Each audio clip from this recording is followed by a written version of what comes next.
Good morning आप सभी को। तो पिछले लेक्चर में हम लोग यहाँ तक बातचीत कर चुके थे और हमने बात किया था कि नेक्स्ट लेक्चर में हम लोग प्रॉपर्टीज ऑफ डिटरमिनेंट के ऊपर बातचीत करेंगे। ठीक है, तो आइए स्टार्ट करते हैं आज के लेक्चर को। ठीक है, तो ओम श्री गणेशाय नमः। तो आज का डेट हो गया कितना, फ्राइडे 22 दिसंबर 2023। ठीक है, आज का टॉपिक है हम लोगों का प्रॉपर्टीज ऑफ डिटरमिनेंट। ठीक है, देखिए सबसे पहला नंबर प्रॉपर्टीज क्या कहता है। पहला प्रॉपर्टीज कहता है कि if two rows or columns of a determinant are equal then its value becomes zero. अर्थात किसी भी डिटरमिनेंट में दूगो रो या फिर कॉलम, चाहे दूगो रो इक्वल हो जाए या फिर दूगो कॉलम है ना इक्वल हो जाए, then its value becomes zero. तो डिटरमिनेंट की वैल्यू क्या होती है, जीरो। फॉर एग्जांपल के तौर पे जैसे आप देखें A B C D E F और ए बी सी, तो आपको क्या दिखाई पड़ रहा है इस डिटरमिनेंट में कि इसमें पहला रो भी ए बी सी है और तीसरा रो भी ए बी सी है। तो इस डिटरमिनेंट की वैल्यू क्या हो जाएगी, जीरो। ठीक है, आप कैलकुलेट करके भी देखेंगे तो जीरो आ जाएगा। ठीक है, अच्छा इसके बेसिस पर एक एनसीईआरटी का क्वेश्चन भी बता देते हैं। नहीं तो क्वेश्चन को छोड़िए, अभी पहले थोड़ा सा पहले एक दो प्रॉपर्टीज देख लेते हैं, फिर उसके पश्चात उसको स्टार्ट करते हैं। ठीक है, तो दिस इज प्रॉपर्टीज नंबर 1 हुआ कि यदि अगर कोई भी डिटरमिनेंट है, फॉर एग्जांपल एक नंबरिकल वाला भी हम लिख देते हैं।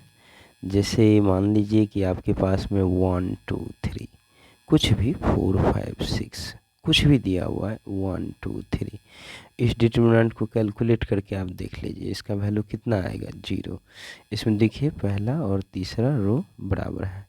अच्छा आप कहेंगे सर कॉलम में बराबर हो जाए, जैसे मान लीजिए 5 6 मान लीजिए 12 है, कुछ भी है ना, जो है सो फिर 5 6 12 है सर, 1 2 3 आ गया।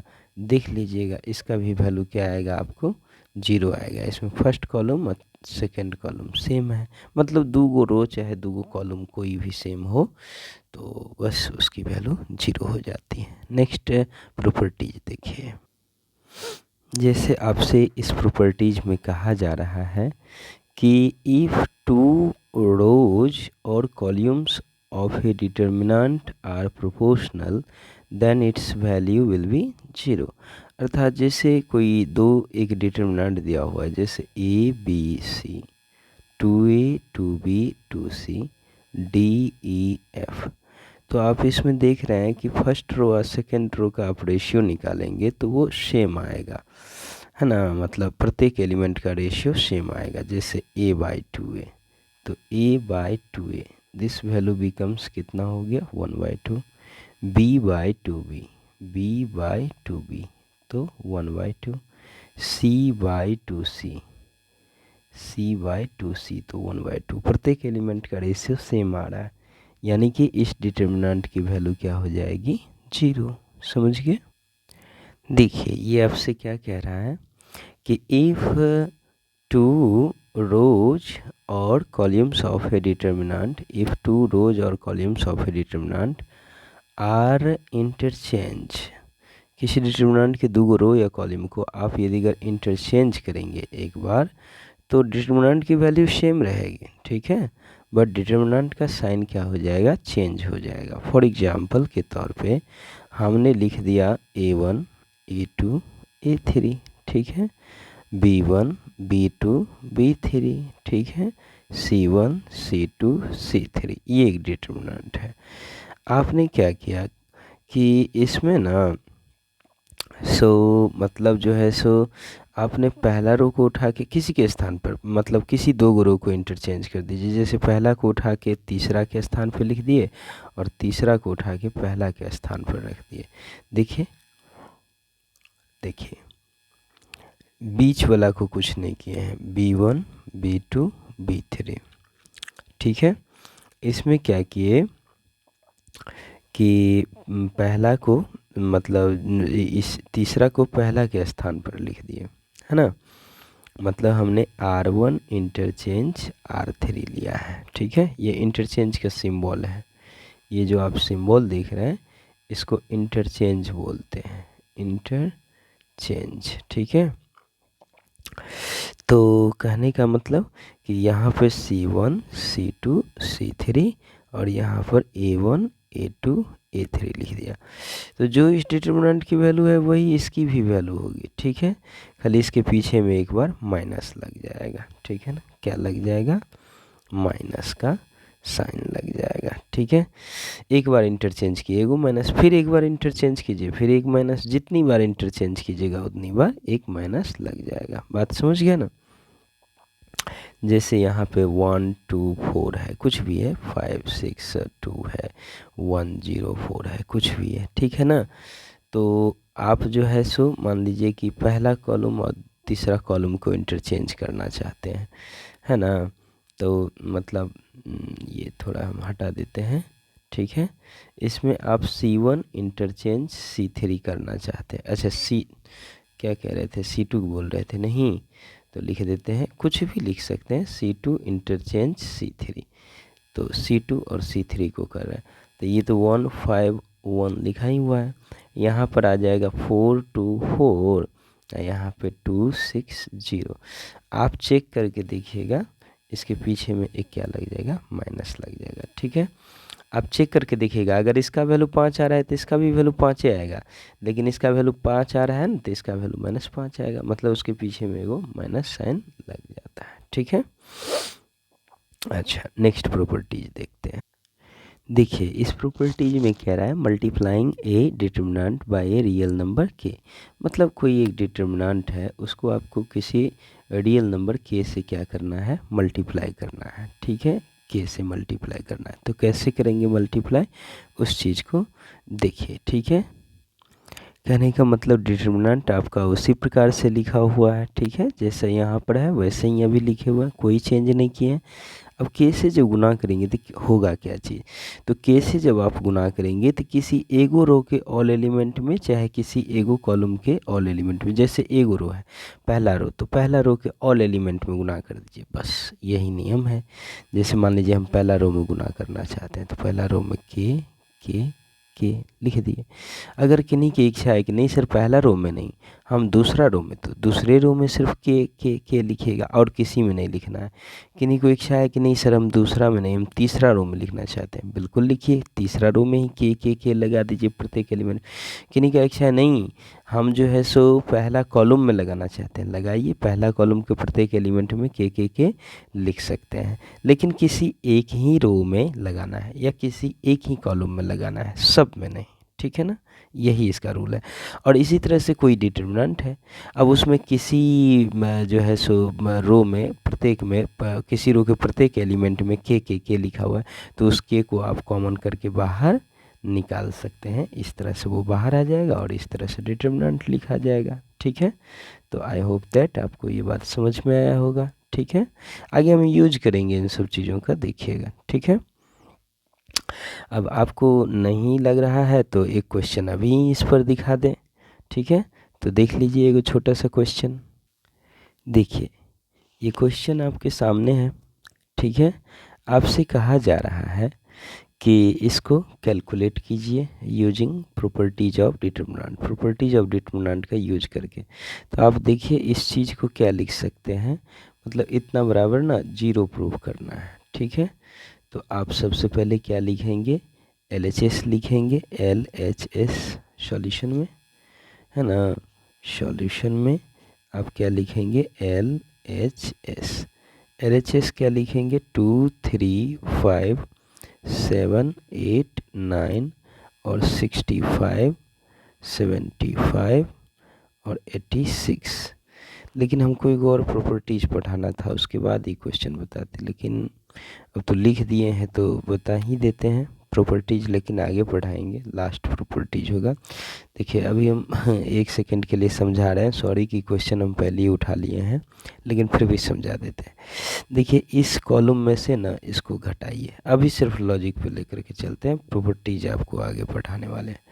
तो देखिए इसमें कुछ नहीं कर रहे हैं हम, कहने का मतलब ये कहे हैं कि C3 कॉलम में से ना C3 में से C1 को घटाइए। घटाएंगे कैसे? देखिए C3 क्या चीज़ लिखा हुआ है, C3 है ना 65 75 और कितना है 86। घटाना है उसमें से, क्या चीज़ घटाना है C1 को, पहला कॉलम को, क्या चीज़ को 235 को, 235 को। तो घटा करके ज़रा बता दे कितना हुआ, ये कितना हो जाएगा 63, ये 72 और ये 81।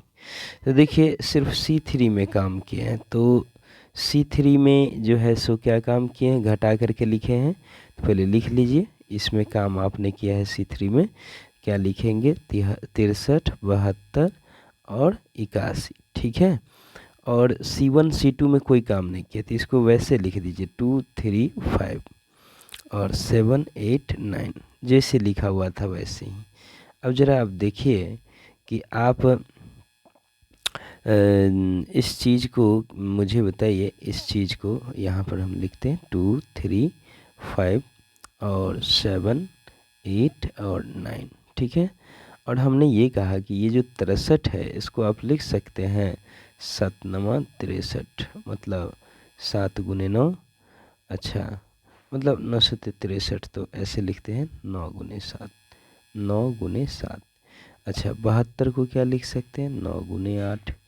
81 को क्या लिख सकते हैं 9 गुने 9, ठीक है। तो इस प्रकार से आप लिख सकते हैं।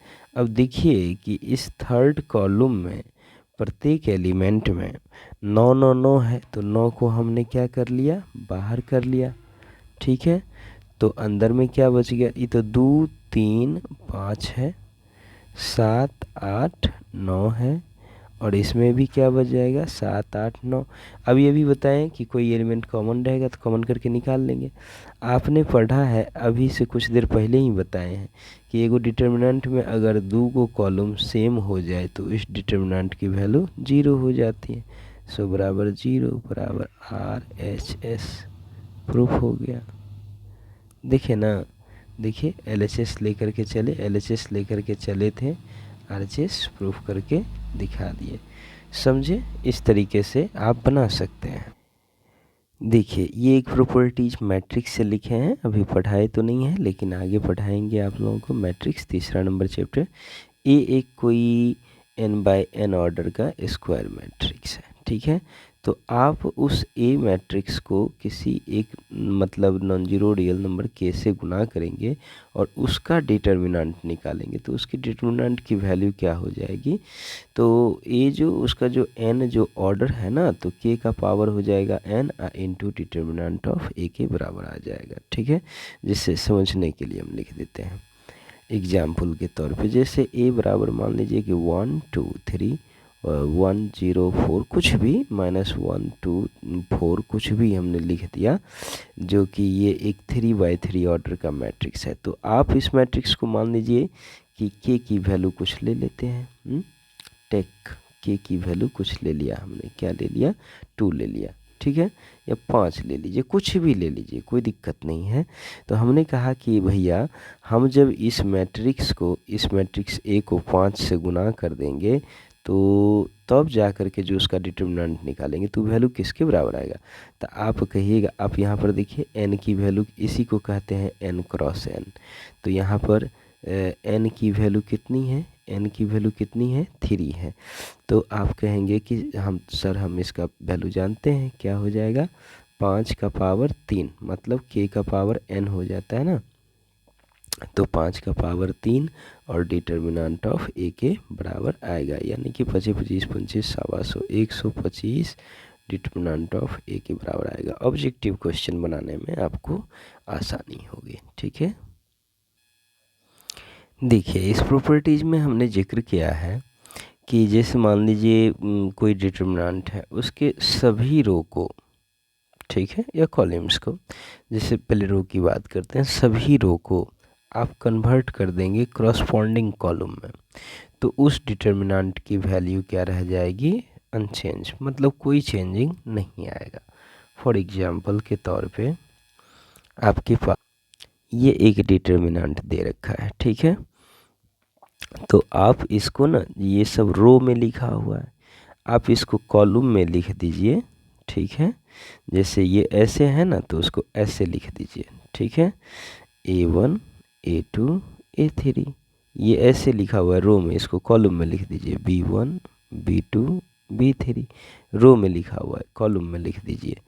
C1 C2 C3, चाहे इसकी वैल्यू निकालिए कि इसकी वैल्यू निकालिए, दोनों सेम आएगा। ठीक है, देखिए इस प्रॉपर्टीज में आपसे कह रहा है कि if some or all the terms of all elements of a row या फिर कॉलम ही of a determinant are expressed as the sum of two or more terms. मान लीजिए किसी डिटरमिनेंट के अंदर में किसी एक रो का ऑल एलिमेंट या किसी एक कॉलम का ऑल एलिमेंट, मतलब दो या दो से अधिक टर्म्स के सम के रूप में रिप्रेजेंट है, तो ऐसे डिटरमिनेंट को हम लोग एक्सप्रेस कर सकते हैं सम ऑफ दो या दो से अधिक डिटरमिनेंट्स के फॉर्म में। फॉर एग्जाम्पल के तौर पर ये एक डिटरमिनेंट आपको दे रखा है, इसका आप देख रहे हैं कि फर्स्ट कॉलम का ऑल एलिमेंट दो टर्म के सम के रूप में लिखा हुआ है। देख रहे हैं, प्रत्येक एलिमेंट, इस कॉलम का प्रत्येक एलिमेंट दो टर्म के सम के रूप में लिखा हुआ है, तो इस डिटरमिनेंट को हम लोग दो डिटरमिनेंट के सम के रूप में लिख सकते हैं। यानी कि पहला में लिखेंगे A1 B1 C1, ठीक है, और ये वाला सेम रहेगा, ये दोनों सेम रहेगा। ठीक है, यानी कि A2 B2 और C2, ठीक है, और फिर A3 B3 C3, इसमें कोई चेंजिंग नहीं होगा। ठीक है ना, प्लस दूसरा डिटरमिनेंट लेंगे, उसमें भी यही रहेगा, है ना, कि A2 B2 C2 और A3 B3 C3, सिर्फ पहला की जगह पर ना ये अब आ जाएगा। इसमें देखिए, इसमें A1 B1 C1 ले चुके हैं, अब दूसरा वाला एलिमेंट लेंगे alpha beta gamma, alpha beta gamma, तो इसमें इस डिटरमिनेंट का पहला कॉलम का ऑल टर्म दो टर्म्स, मतलब जो है सो दो टर्म्स के सम के रूप में था, तो ऐसे डिटरमिनेंट को हमने दो डिटरमिनेंट के सम के रूप में रिप्रेजेंट कर दिया। ठीक है, अब आप क्वेश्चन तो पीछे वाला देख भी सकते हैं, लेकिन प्रॉपर्टीज ख़त्म हो रहा है, तो हम ज़रा लिखिए देते हैं प्रॉपर्टीज। ठीक है, एक लाइन का और बच गया, तो उसको समाप्त कर ही देते हैं, तब ये क्वेश्चन को आप छुएंगे। जब इतना हो गया तो काहे एक लाइन के लिए दर है। ठीक है, देखिए जैसा कि आपसे कहा जा रहा है कि जैसे ये कह रहा है कि all the elements of one row of a determinant are zero. अब चाहे रो में चाहे कॉलम में, रो में हो चाहे कॉलम में बात हो, कोई दिक्कत नहीं है।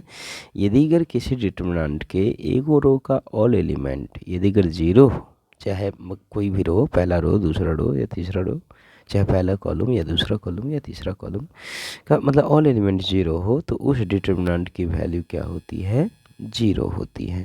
जैसे सामने में एक एग्जांपल दे रखा है, इस डिटरमिनेंट का पहला रो का ऑल एलिमेंट जीरो है। ठीक है, तो इस डिटरमिनेंट की वैल्यू किसके बराबर हो जाएगी, जीरो के बराबर। कैलकुलेट करने की आवश्यकता नहीं है। ठीक है, देखिए लास्ट प्रॉपर्टीज ध्यान से देखिए। कोई भी रो रहेगा ना, जैसे R1 रो है, तो आप इस रो में किसी भी रो को जोड़ सकते हैं, R2 को जोड़ सकते हैं, कोई ज़रूरी नहीं है। R1 में आप R3 को भी जोड़ सकते हैं, कोई ज़रूरी नहीं है। R1 में से किसी चीज़ को घटा भी सकते हैं, किसी रो को, ठीक है। अब मैं यहाँ पे R1 लिख रहा हूँ तो आप सिर्फ R1 ही मत समझें, कोई ज़रूरी नहीं है। आपको R2 में ही इच्छा है कि सर हम R2 में R1 को जोड़िए, चाहे R2 रो में R2 में से हम R1 को घटाएं, कोई दिक्कत नहीं है, ठीक है ना। ये तो हम खाली बता रहे थे। जैसे R1 है, आपको इस R1 को किसी K से गुना करना है, कर दीजिए। आपको R1 को किसी एलिमेंट से गुना करके तब किसी रो को जोड़ना है, जोड़ लीजिए, समझ गए। मतलब कर सकते हैं। जैसे मान लीजिए R3 है, कुछ भी है तो R3 को K से हम गुना करके किसी रो को घटाना चाहते हैं। सर हम ऐसा नहीं, हम R1 में ना पहले किसी रो को जोड़ना चाहते हैं, फिर किसी को घटाना चाहते हैं, कोई दिक्कत नहीं है, ठीक है। आप ऐसा कर सकते हैं। जितनी बात रो में बताए हैं सेम इन कॉलम। कॉलम में भी किसी कॉलम में किसी को भी किसी दूसरे कॉलम को जोड़ सकते हैं, किसी कॉलम में से किसी कॉलम को घटा सकते हैं, किसी कॉलम में किसी को जोड़ करके किसी को घटा सकते हैं या और भी जोड़ सकते हैं। किसी कॉलम को किसी भी रियल नंबर के से क्या कर सकते हैं, गुना कर सकते हैं। तो ये ढेर सारा चीज़ है। ये प्रॉपर्टीज आपको क्वेश्चन पर जैसे जैसे लिखेंगे वैसे वैसे दिखाएंगे तो समझ में आएगा। इस प्रकार से ये सभी क्या चीज़ हैं, प्रॉपर्टीज ऑफ डिटर्मिनेंट है, ठीक है। तो हम एक क्वेश्चन बता करके इस लेक्चर को समापन करेंगे, लेकिन इसके NCERT 4.2 का ऑल क्वेश्चन इसी बेसिस पर आपको बनेगा, तो वो नेक्स्ट लेक्चर में आपको देखने को मिलेगा, ठीक है। ये एक्चुअली ऑलरेडी 21 मिनट का हो चुका है, तो इस पर लेकिन एक क्वेश्चन तो बता करके ही जाएंगे। तो चलिए देखते हैं एक क्वेश्चन NCERT का, और नेक्स्ट लेक्चर में सारे क्वेश्चंस को नेक्स्ट लेक्चर में टोटल पूरी 4.2 लेसन समापन कर देंगे, ठीक है।